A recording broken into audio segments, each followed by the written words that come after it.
Welcome everyone to National Engineering Month, Ontario 2025. I'm very excited to do this. As I mentioned earlier, we've been doing NEM Ontario events for 5 or 6 years now. It's always exciting to highlight female engineers to inspire and see what's possible, especially the next generation, so as they get through. With that said, I'm very excited for the panel today. But before we do this, let's just talk a little bit about our agenda. So we're gonna have as our welcome, like I said, welcome, and some housekeeping. We're gonna introduce Revolution, and then we're gonna have our panel. We're gonna have some Q&A. So please, as I mentioned in the message earlier, I hope you have questions ready for our panelists. You have had a chance to check their LinkedIn profile, and as they answer questions, hopefully something else come up that I haven't asked. So you're more than welcome to ask questions.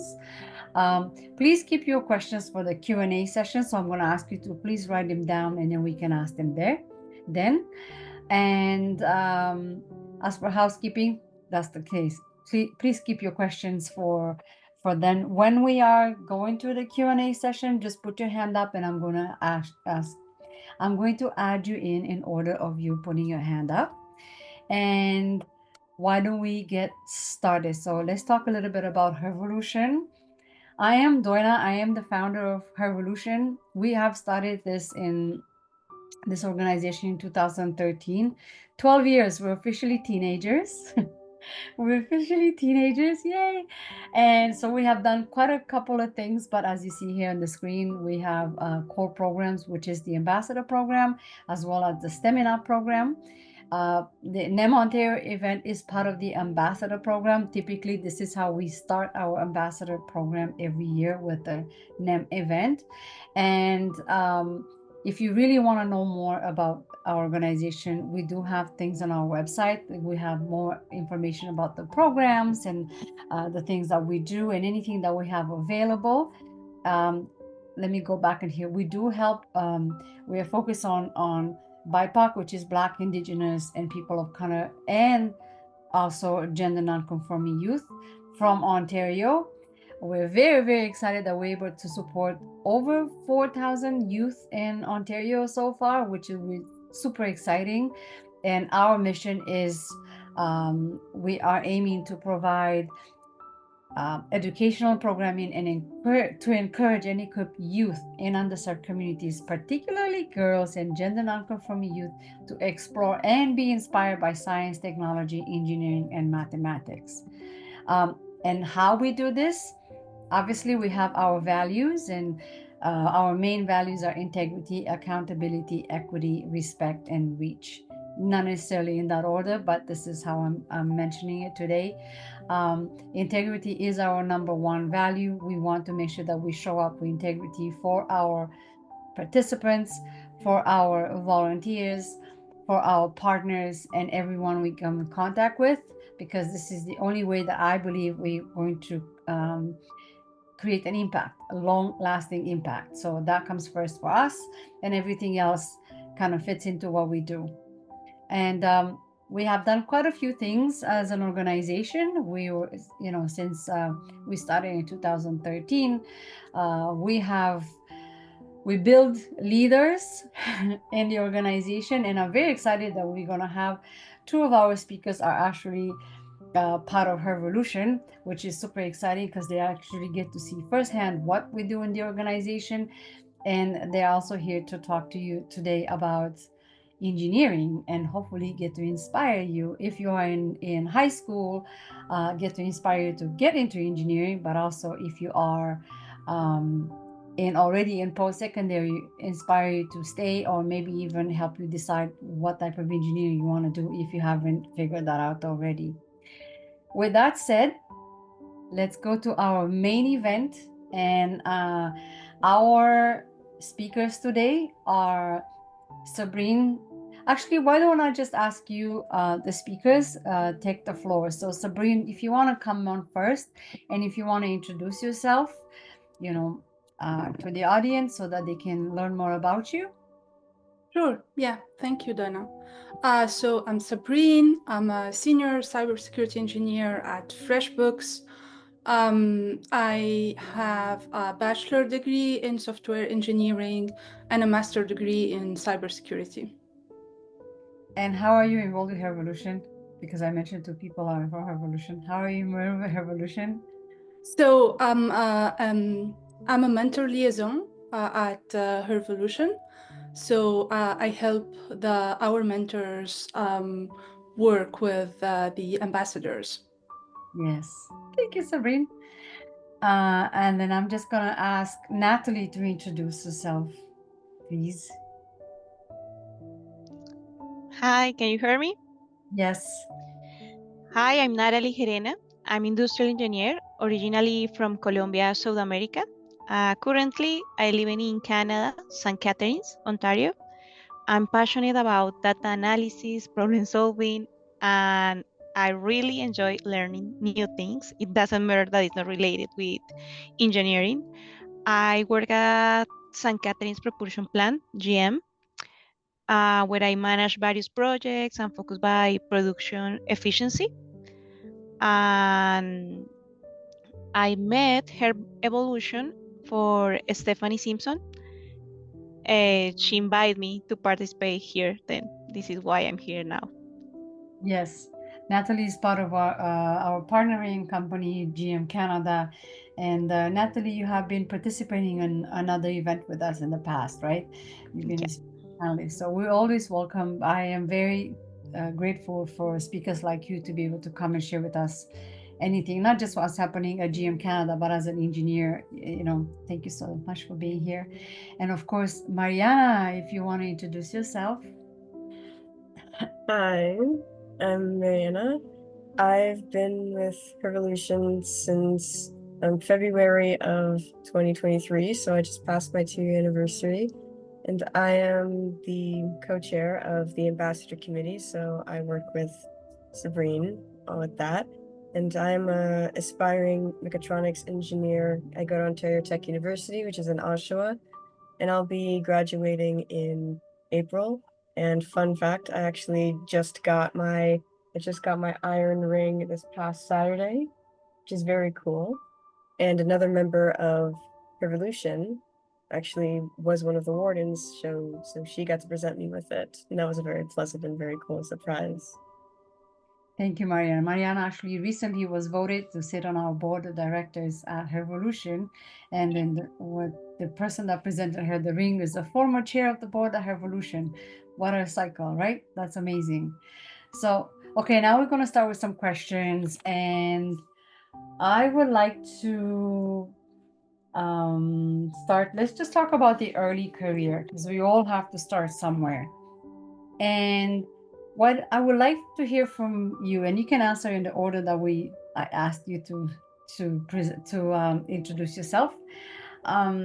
How did you decide to start your career, or like where did it all come from for you? Because we all have a beginning somehow. We all have a spark, or an idea, or we've met someone. But I just want to hear from you. How did it all start from you to become an engineer, Sabrine? Yes. So basically, it's my parents who encouraged me to follow a STEM field career, and I think I like problem solving. I like challenges, so that's why I've chose the software engineering. And after that, when I did my master degree, and I deep dived into cybersecurity technical details, then I found an opportunity in security, and that's how I switched from software engineer to security engineer. Thank you, Sabrine. Nattaly, how did it all start for you? I wish I had a super interesting or inspiring story, but no. I We just all have a asked. story. I Yes. just asked someone I admired. A family friend was doing her master in Brazil, and I knew she was an industrial engineer. As a bachelor, I called her and asked everything, the good, the bad things, the exciting things, and the bad parts. I mean, a lot of focus in this. She was very honest with me, and when she spoke, I saw myself in her. She loved things I also enjoy, like taking things apart, like working with numbers, getting my hands dirty, and making things work. Then so I jump in. Thank you, Nata. Thanks for sharing that because it is true. We sometimes don't. I think your story is quite interesting, and many people, they see someone or they hear about someone that actually doing that part, and that's what gets them to inspire them to become them. So thanks for sharing that. Mariana, how about you? You're just so early in your career, so we want to hear how did you get into this Oh, my go- career hasn't even started yet. I'm just getting started. Well, for me, it was very much like I've always been the kid that was like the best at science, the best at math. Like math just came super easily to me. And problem solving was also a very easy thing for me to do. And I actually didn't even know what engineering was until like the 10th grade or something. So until that point, it was like, okay, I'm gonna be a doctor. And then I decided, no thanks. I don't want to do that much school. So I started doing research on careers, and I'm like, oh, what's this thing? This engineering. That's cool. I mean, I can take nothing and turn it into something. And I like repairing things. I like helping my dad with all sorts of projects around the house. So this seems pretty cool. And I'm very much into robotics, so let me go into what is essentially robotic engineering, and where I can be have my kind of hand in a lot of things, but not being a particular expert in anything. So for me, it was like I just wanted to do something that was hands-on.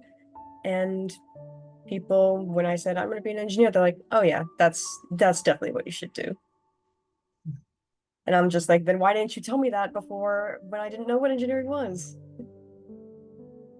Because you needed to figure it out for yourself. That's why. Because you're the one that has to make that decision. So for us at Revolution, I know I deal with a lot of young students that are still in high school, and I can see sometimes how stressful it is for them to decide what type of school do they need to go to, what will make a difference in their career, right? So I want to hear from you. How did you get to make your decision to go to whatever post-secondary school you went to? What was the deciding factor for you? Was it something that was, oh, I think I'm going to go here because it's closer to my house, or I'm going to go here because I know it's going to make a difference? Like, what was the deciding factor for you to go to the school that you went to? And if you want to, you can mention the school that you went to as well. So, Sabrine. Yeah, so I'd speak for my master degree because I've done that here in Canada. And I've done my master degree at Polytechnique Montreal. So basically, what the main factor that pushed me to continue my master at Polytechnique was the subject of the research that I had at my master. So I looked at which professor can help me study this specific, it was very specific field in like NFC, mobile security. And I found my doctor there, so my professor there, and he was very helpful. He helped me define the project, define the research questions and work on it. So basically, it was the research field that pushed me to go to Polytechnique Montreal. Thanks for that. And if you don't mind, you can share what helped you decide going to school in your country. I think it's important for people to see sometimes the difference in what it's like to be in another part of the world and how people decide and how it is in here in Canada. Yes. So back in my country, in Tunisia, so we have a ranking of engineering schools.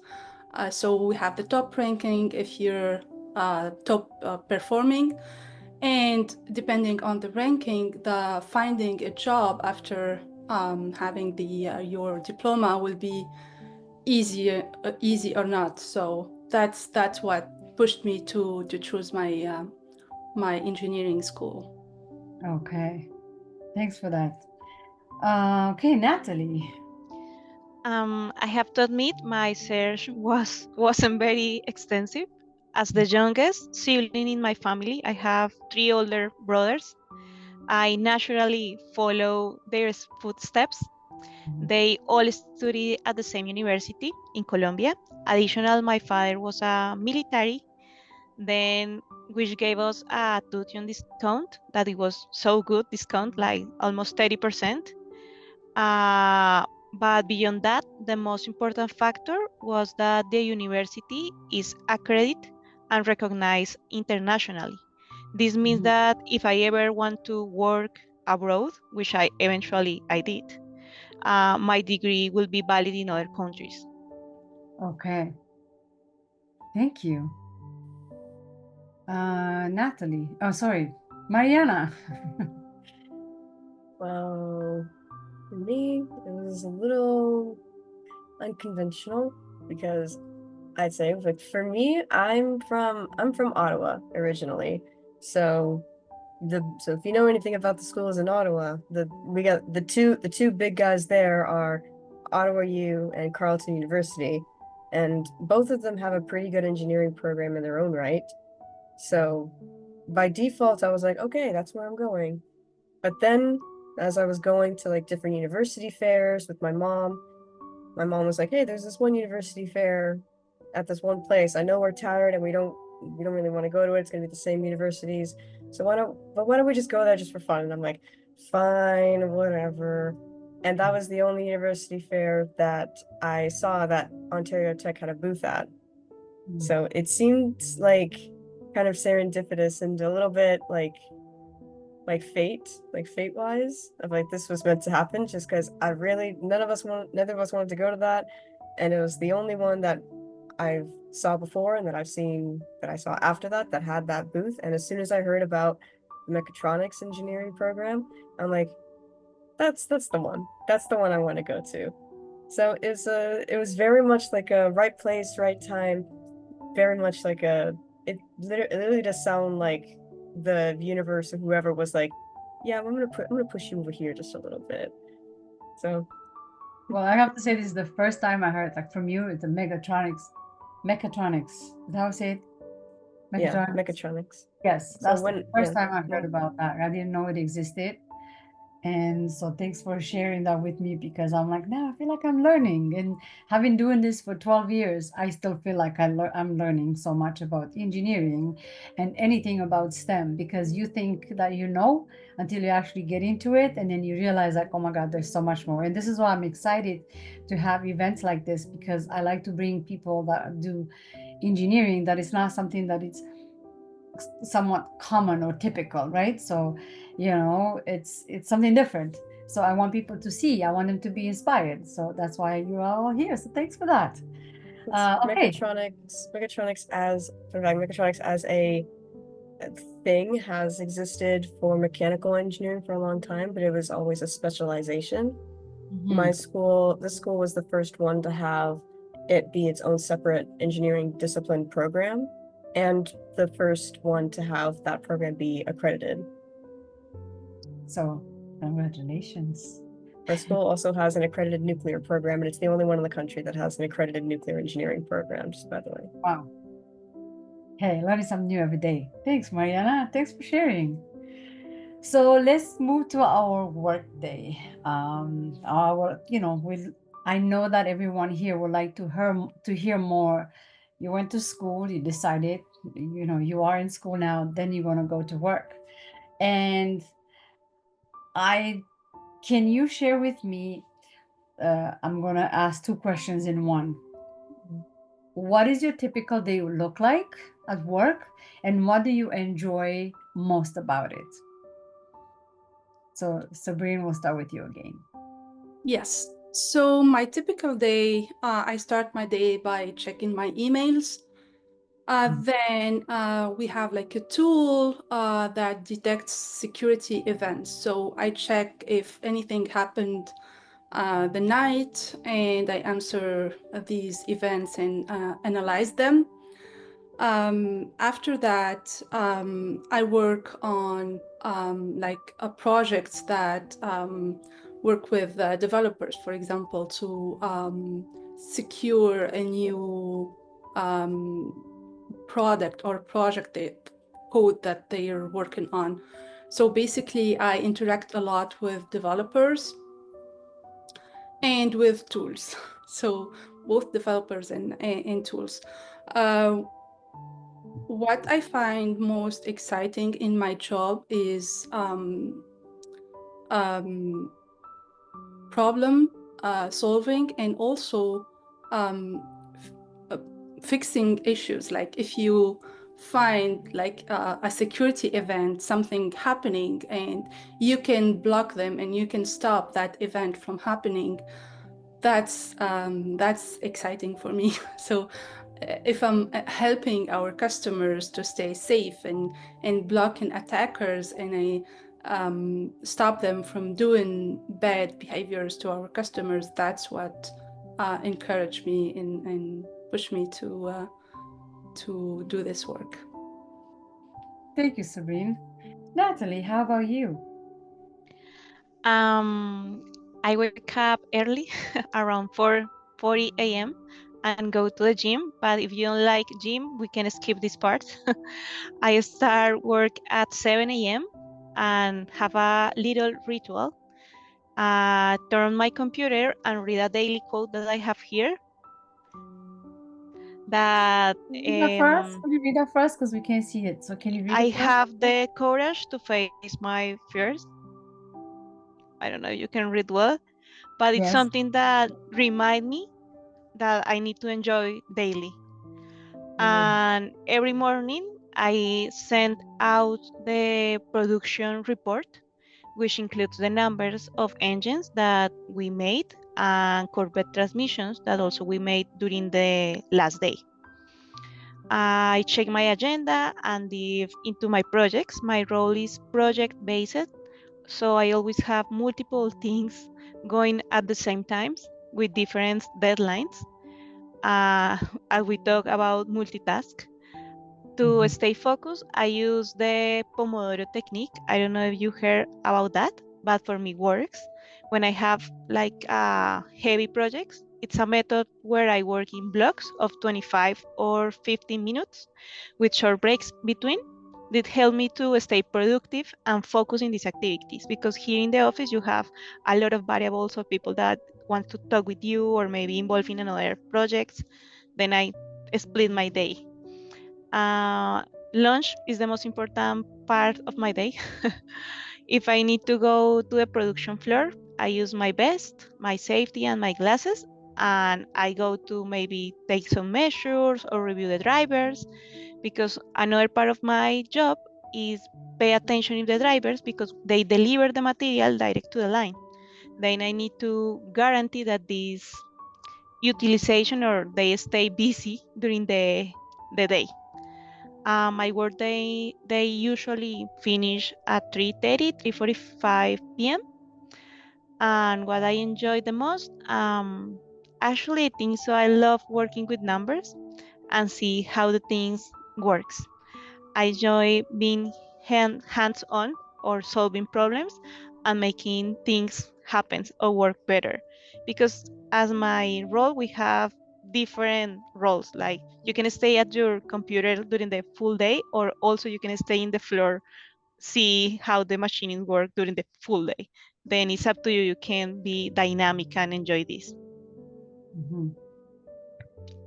Thank you, Nattaly. Marianna, for you, I know you didn't even start your career yet, but you have gone to school. So can you share with us stuff around school? What would that be like for you? And what do you love most about it? Yeah, sure. So I'm still gonna call it work because I honestly, it's it's 14-hour shifts of just school for me at the very least every day. So I wake up, I stretch. Stretching is important in the morning. I have breakfast, and then about an hour after I wake up, I then start my work. I go through my calendar, go through my emails, and I go through my checklists to see what is due and what is not due. Normally my weeks are scheduled already. I currently already have next week planned out about what exactly I need to do. So my scheduling's already set for me, kind of what I need to do. It sounds like over the top, but that's honestly just that's how I stay on top of things. That's how I get anything done. So, but I'll go to class, I'll do my projects in the center, or I'll find some time to eat in between that.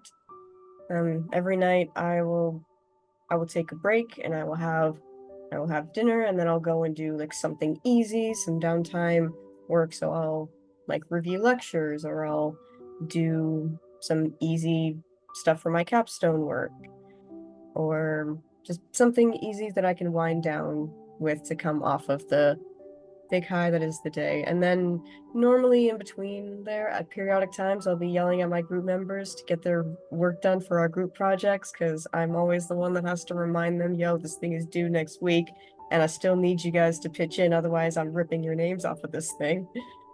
So, but I always have a set time that I stop at. So no matter what, I always stop at that time, and that helps a lot with mental health and with making sure I can get everything done in the day, and for making sure that I actually sleep, because sleep is very important.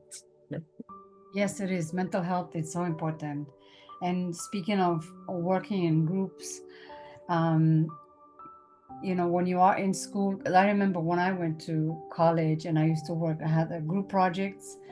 Never really liked those, only to realize when I go out there in the workforce, I have to work with people. So that when you go to school, those work projects train you for the workforce. So you're never gonna get rid of that. I don't think it matters which profession you go into. It's very rare that I hear that you don't work with people. You always have to work with people. They may not be your teammates, but they could be your clients, right? So having that training while you're in school and actually paying attention to it, I wish more students would pay attention to that, because it's super valuable skill to have, right? Like to be able to work with other people. So that communication between each other, and making sure that you understand when the project is due and what you're actually supposed to do, what is everyone's role, that plays a big role, right? So thanks for sharing.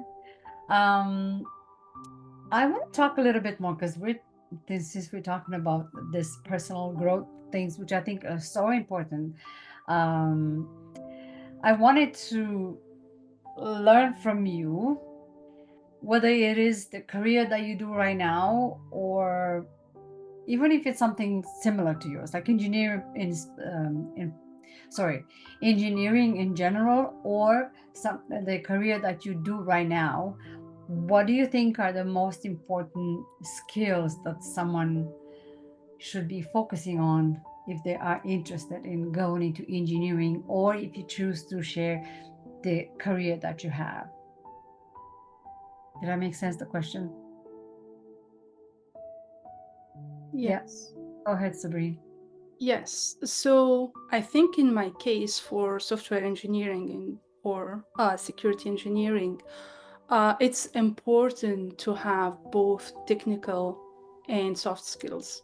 And it's important to focus on soft skills in your early career.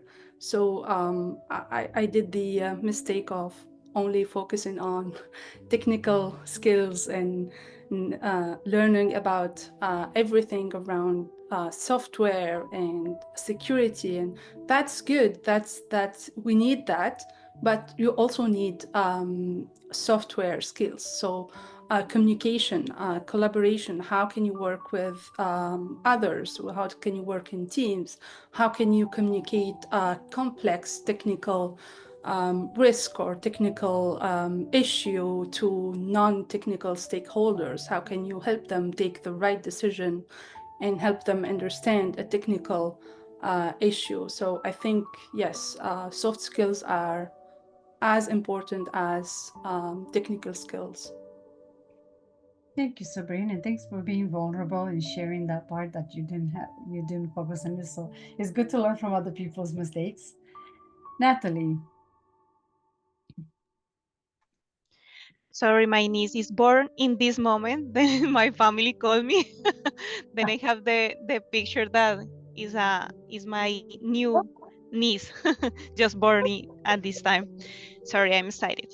But okay, the skills for my career, mm, I think passion, not only for numbers, but probably in general for the science. Like when you ask why is working or how is working this kind of questions that we made when we are child, I think is a good way to know that maybe you are interested in these kind of things, because not all people question about that or is asking about that.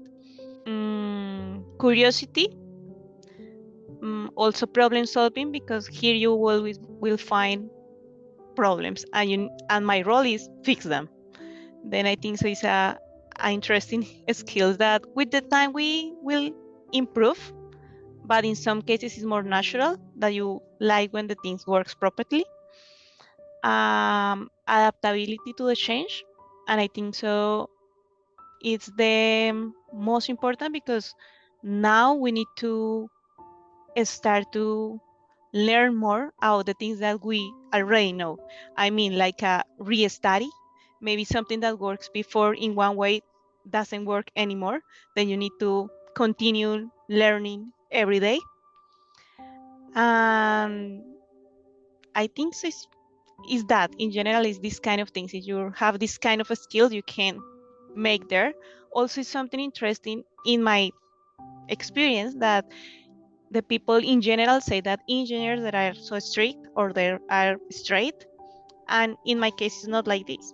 I'm so creative, and also I'm studying business, sales, and marketing. I really enjoy make these kind of things for related with design, and here in my job I can take advantage of that, because when you make some presentations or you need to sell some projects, you need to show this kind of abilities. Then in some cases it's not just for designers have a good skills of that.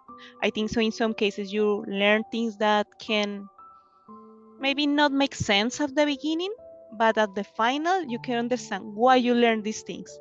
Then you can be a more professional profile, or has a more professional profile when you learn these different things during your career. Sorry, I'm excited. We're excited for you. Thanks, Nattaly. Marianna, if you don't mind answering this question, but in the perspective of actually getting into school, like getting into post-secondary, and while you are into post-secondary, when you're learning, right? Like, what do you think the most important skills that one should have or should consider? Honestly, it's kind of similar to getting into your career. I'd say you need to be passionate, you need to be genuinely interested in what you're doing. I heard one of my friends say a couple weeks ago that they think engineering is becoming the new career that people just go into just to like make money. And I'm like, those people are crazy, because this is not the field that you can just go into and breeze through. Like, you need to be actually, because if you're not passionate about something and you don't enjoy it, you're not gonna want to stick to it. Like, yes, it's challenging. Yes, it's a lot of work. Like the school and the classes and the projects, the never-ending list of projects. It's a lot, but at the end of the day, I still enjoy doing them. Like, I still love them, so I stick by it. So I think you need to be you need to be willing to learn that you like a thing, even if you don't like it, and be willing to try new things. Because I learned that I really love working with sensors, just any type of sensors, and PLCs. I really like PLCs, which are like computers, but very simple types of computers. They basically have just a binary on-off kind of thing in their simplest form. That's the simplest way I can describe them, and that's great because I suck at coding, so those are very easy to program for me. But learning that you like these things and also learning what you don't like. Like in terms of school, there are so many people that go into engineering or go into something and then they find out that no, I don't like this. Learn that it's okay to switch. Like even if you like I've had people in mechatronics that realize they don't like mechatronics and they instead want to switch to, but they like the electrical components of mechatronics, so they switch to electrical engineering instead. Being willing to realize what you like and what you're really passionate about, and then use that to guide your career and your university experience forward. Thank you, Mariana. Actually, not that I'm trying to plug in her evolution, but I am going to be saying that I'm so proud of the fact that the thing that I tell everyone that comes into our programs, right, in our programs at Her Evolution, especially while you're in high school, this is the best time to figure things out, what you like, what you don't like. And while you're in school, even in post-secondary, this is the best time for you to test things out to see if you like it or if you don't like it. Because, when you're young, you still have your parents' support. I'm a mom, so I have to support my kids. But, I remember when I was in high school, it was the best time to try a lot of things that I wanted to try because what's gonna happen, like I'm gonna get fired. I still have, parents will pay the bills and you don't have to worry about that. And as you get older, when you have to worry about bills and other things, you make different decisions, right? Because you have different priorities. But I have to say, like when you're young, this is the best time to figure things out, like to try things out, not to figure out, because you might never figure it out, and that's okay. But this is the best time to try things out, to test it out. So do not be afraid to be curious. Do not be afraid to try new things. Even if you're early in your career, I think it's all okay to start things over. I have met a lot of people during the 12 years of Evolution where they say, I have studied English major and I work in a tech company, for example. Stop being so scared about where you're going to go to school. It's just a matter, go to school to learn something and follow your passion. And just, it's not, don't beat yourself up for feeling like you probably have not made the right decision. They're all the right decision. They're all going to take you where you're supposed to be anyway. So with that said, I want to talk about, as a woman in engineering, an engineer, as a career itself, what are some biggest challenges that you faced in your journey so far? Talking about challenges. That's a good question. Yes, as a woman in cybersecurity field, and the security field is very male dominated. So I think one of the the challenges that I had, especially when I started this career, is being the only woman in the room. And don't get me wrong, I've always had amazing colleagues, male colleagues. They were very supportive, but having to deal with the imposter syndrome, I don't know if you heard about that or not, but feeling that you might not be technical enough and you might not know enough what you're talking about is a real struggle, at least for me when I started my career. So yes, I had to deal with this for a good time. And I think this comes with the experience. So when you The more you know about your field, the more you master your field, you master what you're talking about, the more you will feel and gain that confidence in yourself. And with experience, that confidence will come bigger and bigger.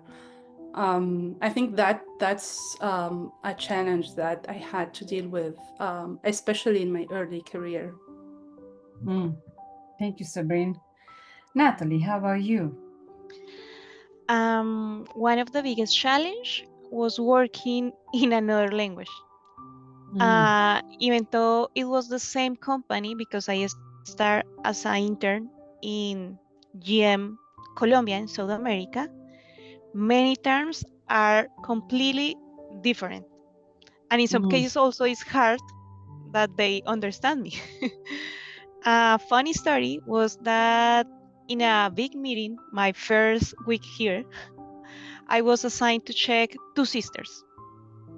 I translate it literally, and of course, I don't have idea what it means. I said, doesn't make sense for me, because usually we have a bunch of parts here and just have 8 characters or 8 numbers, that's it. But they call two sisters. I have to be brave and ask.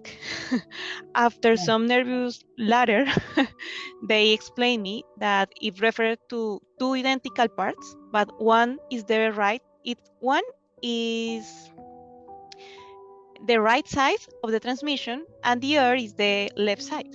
There was no way I could have knowledge about that, or why they call that.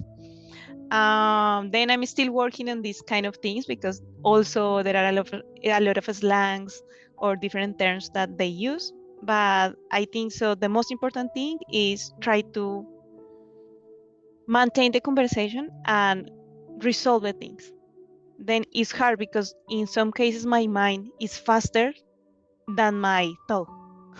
Then, for example, Marianna says that if you don't sleep well, these kind of things affect.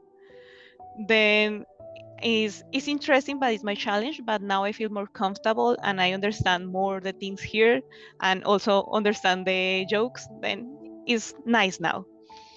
Another challenge I faced was when I started as an intern in GM Colombia. I had to explain to people, many who could be my parents. In general, they are men's because it's a men industry. We also build cars there. How to manage their production forecast means budgets and money. At first, they didn't believe in me. I had to prove that I knew what I was doing at this moment and show them my expertise. I taught me the importance of confidence and demonstrate my skills, even in these kind of weird situations. I felt that as a woman was harder because they don't believe that I know about numbers, about production, because they have a lot of experience, like 20 or 30 years of experience in the same process. But with the time, I demonstrate that I know the things that I did, then it was good, and now they are my friends. But at the beginning was hard. And that's it. Thank you, Nattaly. I was laughing when you talk about another language because I had to learn English when I came to Canada. I didn't speak a word of English. And then I think it was weeks after I just knew, hello, how are you? My name is Gerena and goodbye. And people talking to me like nodding my head, so it was a long time. I've been in Canada for 30 years and I feel like I'm still learning English. Yeah, I just have 3 years here and it's still a challenge, but it's interesting. I learned a lot of, and also it's good because in some cases I need to talk with Mexico, then I can help with them. And then it's nice. An asset. There you go. You're an asset. Your second language is an asset. Yeah. Right? Yeah. Thank you. Thanks for sharing that. Marianna, how about you? Let's hear about your challenges. Yeah. Well, first off, I have been speaking English for 22 years and I still struggle with it as well. So it's not just all of y'all. English is really stupid sometimes.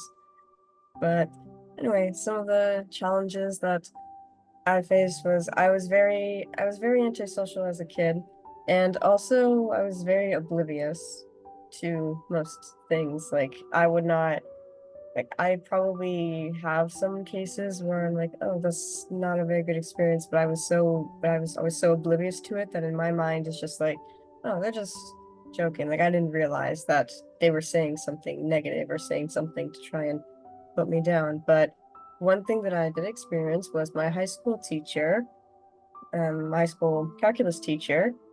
Keep in mind when I said that I was always the kid that was always great at math, he said that engineering math would be too hard for me. And I'm like, dude, I've seen the grades. I've seen some of the grades that everyone else gets. I guarantee I have one of, if not the highest grade in your class. And you're saying that the math is too hard for me to do? That, dude, I know you're the teacher here, but the math isn't mathing here. But so little things like that. People trying to put you down, make you feel like you're nothing. I'm also queer, so a queer woman in STEM. There's not a lot of those, and they do love to try and make you feel like you don't know anything, or they try and push you. But honestly, the best thing that I discovered that you can do is push back and call them out. Like at this point, no one in my school does that anymore because we've all grown up together. We've all gone through the last 4 or 5 years together. But people who I haven't gone to school with, or general people, like when I was in my co-op and they didn't know me, whenever they'd push, I'd push back. And whenever they'd say or do something that was a little like ew, I would call them out on it. And best believe they would never do that again. So best way, and ditto on the imposter syndrome. I still very much face imposter syndrome because it's a very much a thing of like, oh, everyone else around me has done all this really cool stuff. And I'm like, but what have I done? And then I look at the stuff that I have done with Revolution and I'm like, oh wow, yeah, maybe I've done a couple things that they haven't done. So you are definitely someone that stands out in a way as like a leader, especially since I've met you at Revolution for the last 2 years. You are such a quick learner, and you don't think for you obstacles or challenges are like, yeah, sure, I want to do this, like let's see if I can figure out and I can make it better. That's not a problem. So yes. And honestly, sometimes I find that teachers or school, it's so common for them to say things to a student that make no sense, like guidance counselor in high school, or even didn't go to high school in Canada, so I don't know what the life is. I'm experiencing that from my kids, and I'm also experiencing that from students at Revolution. And I hear a lot of the stories, like very similar to everyone here. I'm the only girl in my classroom. I hear a lot of the stories and say we have a STEM school, but I'm the only girl in my, our I'm the only girl in the classroom that I wanted to learn computer science, and also not just the boys in the classroom, but in the teacher, it's a man. So I have 0 female figures. So this is why it's important to have that, but also the language barrier. So there's a lot of people that are new to Canada, and for them they feel like, well, I don't speak the language, or I don't even understand how it works in this country. It's certain things like, how do you approach people, how do you talk to people? And I wish that they could teach us as soon as we come here, like this is this is what you do. But we don't really have that. We don't really have that training, and we expected to know as new immigrants. Being a woman in a young career is very common for them to look at you, feel like you don't know, you don't know your stuff. And then at school, I know that when I went to college, and English being my second language, I had to write essays. I had the English class, and my English professor said that I have no business ever writing anything because I am like one of the worst, just like you, Marianna. She said that to me. And then when I finished school, right, I went on and I started Revolution. I wrote grants. I wrote everything I needed to write. And I started writing for Huffington Post. And then the first Huffington Post that was published, I like took it to the link and I said, thank you for pushing me. If you wouldn't have told me that I was the worst, I wouldn't have worked harder to become the best. So thanks for pushing me. So sometimes when those things happen, it's because you get to be the best, right? Because, you know, but also don't listen to, and I'm not saying this to listen to everything what other people think. You know yourself, right? Like you have it in you. You know yourself, what you're good at and stuff. What other people say, it's their perception, not yours. With that said, I want to open the floor to our audience. If you have any questions, if you want to click the raise your hand and feel free to ask any questions. We have a couple of minutes left and I want to see if we can, anyone has any questions. Not all at once, please. Not all at once, come on. I can't see anybody because I'm sharing the screen, so I can't really see anyone, but if you do have questions, please raise your hand. Going once, going twice. I have a question. Yes, please. So I just wanted to ask the panelists, has there been a serious challenge where at that point you felt like you didn't want to do engineering again? Because like, has there been like a project or like some work that you just like tell yourself like, I don't think I can do this, and like how are you able to like change your mindset and get back on track to continue like the work you do? Probably more times than I've been like, I love this. But honestly, you need to keep reminding yourself that you love it, and if you do love it, and you're like, yeah, this is cool, because there's always a light at the end of the tunnel, and the project will pass. Like that's it. It's a project. There's an end date, and you just buckle down. You get it done. You set little accomplishments for yourself, little goals to hit, and the project will pass. Then you can move on to something else that you may like and you might think is better. But you do have those times. I've had those times more than once.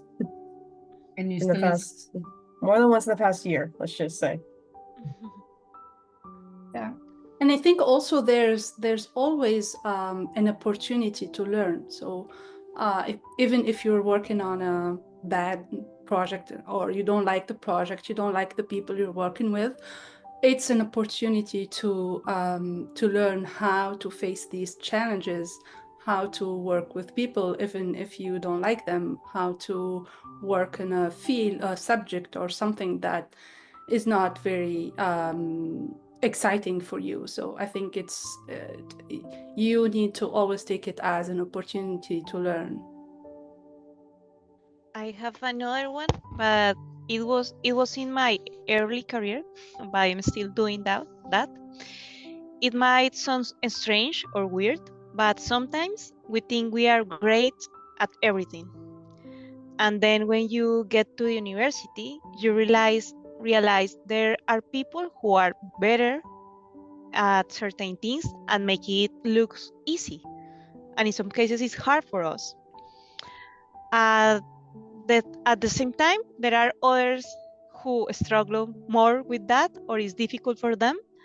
And then is when it's important to be sure that the talent matters.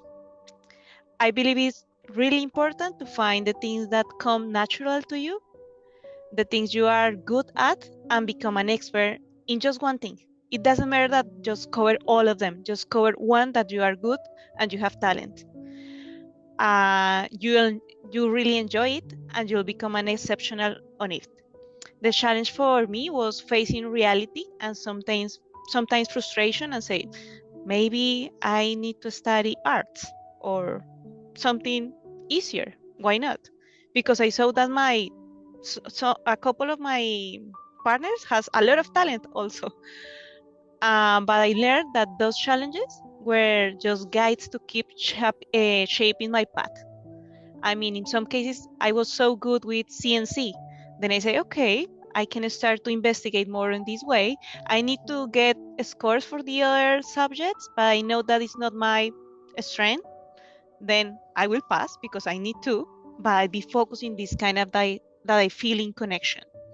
Today, I continue moving forward with more confidence in my talent and interest. For example, I really like create interfaces for softwares as Power BI or these kind of things that you can see like data, but in friendly interface. Then I made one because I saw that they spend a lot of time doing that. Nobody say me do that, but I know I have the knowledge. Then I just looking in Google how it works and I made. Then this kind of project has recognition, and now in another kind of level have this is or get a lot of recognition for something that is not part of my job, that probably an industrial engineer doesn't know about that. You need to contact or hire an expert. But I found something that I'm good and I really enjoy, then I focus on this. And probably you will find in your life people that is better than you, but it doesn't matter. You make to create your own path. Yes. Thank you for that. There's a question in the chat. It says, my math is only 76 for term 1 in grade 11. How can I increase my chances to get into engineering school? Well, me, it depends on where you apply, honestly. Like, yes, engineering is difficult to get into, but some schools are not, they don't require like crazy high grades. If you want to get into Waterloo or Toronto University or University of Toronto, then you need high grades, but that's just because their entry grades are wildly high and a little bit too high in my opinion. But for like my school, those grades would probably get you in. Like you don't need like crazy, like super crazy high grades for some schools. If you want to increase your chances of getting into engineering, then maybe study. Find people that will help you. Find a way that works. My brain naturally works in patterns, and math is just all patterns. It's all pattern based. So find a way that, and this goes for anything, find a way that you learn that subject well, and then apply that to everything. I would also add to this that if you can find someone that is already in post-secondary, even if it's the year 1 or year 2, there might be someone that they could actually help tutor you into, so that you can prepare yourself with for entering engineering. I think that would be quite helpful, because like Marianna says, you have your own style of learning, and maybe you need someone that is not from your school to help teach you how to study. So that probably would be very helpful. Yeah. Did I answer your question? Hopefully. Thank you. You're welcome. Any other questions? Please feel free to just unmute yourself, because I'm sharing screen and I can't see anything. So anything else? Any other questions?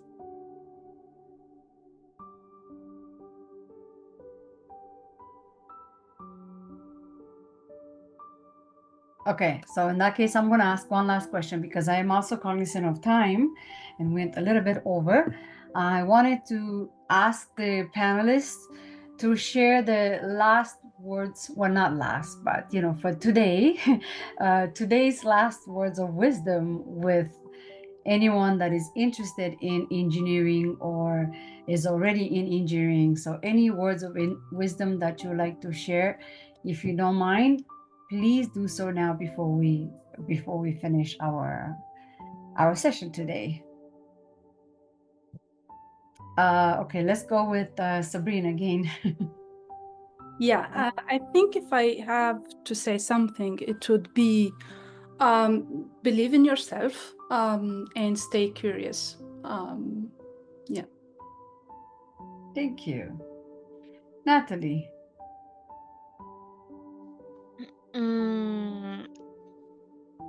I have something that is my personal quote, that is jump and the ground will be appear. In some cases we it's hard to be 100% sure about the things and the decisions, but you need to try. It's the only way. If you feel fair about that, it's a good flag. You need to try and investigate and ask.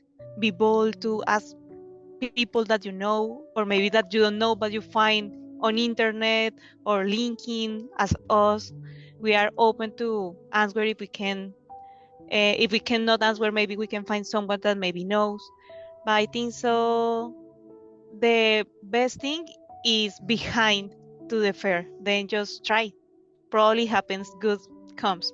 I mean, I decided to leave all my things in Colombia and decide to move here because just I want to go outside to my comfort zone, and now I'm here talking with you in another language, living in another country, working in a huge company. Then amazing things happen when you try. Then just do it. I love that. Amazing thing happen when you try. Thank you, Nattaly. Marianna. Yeah, I'd say that there's a few ways I could go with this, but I think one of the biggest things I could say is if you don't see anyone that looks like you in a field, be that person that looks like you in that field. Because for me, there was no one that, yes, there were women in engineering and figures that I'd see, but they all looked the same to me. There was no one that looked like me in engineering. No one that I could look to and be like, yeah, I relate. That looks like me. That's inspiring to me. If they can be there, then maybe I can be there too. There was no one that I felt really was that. So I decided, yeah, you know what? I think I'm going to just be that. I think I'm going to be that. So that way, maybe someone else who may have that same thought can look at a picture of me and go, oh, well, yeah, there they are. That one looks like me. If they can be there, then maybe I can too. So if you don't see anyone that looks like you, be the person in that field that looks like you. Thank you. Thank you so much, Marianna. Let's say mic drop. Thank you. Appreciate that. Well, this is it for today. I am very grateful to all of you. Thank you so much for joining today. Sabrine, thank you for being here. Marianna, thank you for being here. Nattaly, thank you for being here. And I also want to give a huge shout out to GM Canada for supporting us. I know they're not on this slide because this is NEM Ontario slide, but I particularly GM Canada supporting VOLUTION. So we're very, very, very grateful for that. And with that said, thank you to all of you for participating today. We will have the recording on YouTube in a couple hours or maybe tomorrow. And thank you so much. And thanks for investing in yourself, for being here to learn, to ask questions. And I'm sure you have access to our speakers from the event page. Feel free to connect with them on LinkedIn and ask them more questions after. Hopefully that's okay. I'm speaking for you, but hopefully that's okay. And I hope I'll see you again. And check our website. I'm just going to stop sharing. So check our website on revolution.org and then see about the programs that we have and any other amazing things that we have. And with that said, thank you so much. Thank you. Thank you.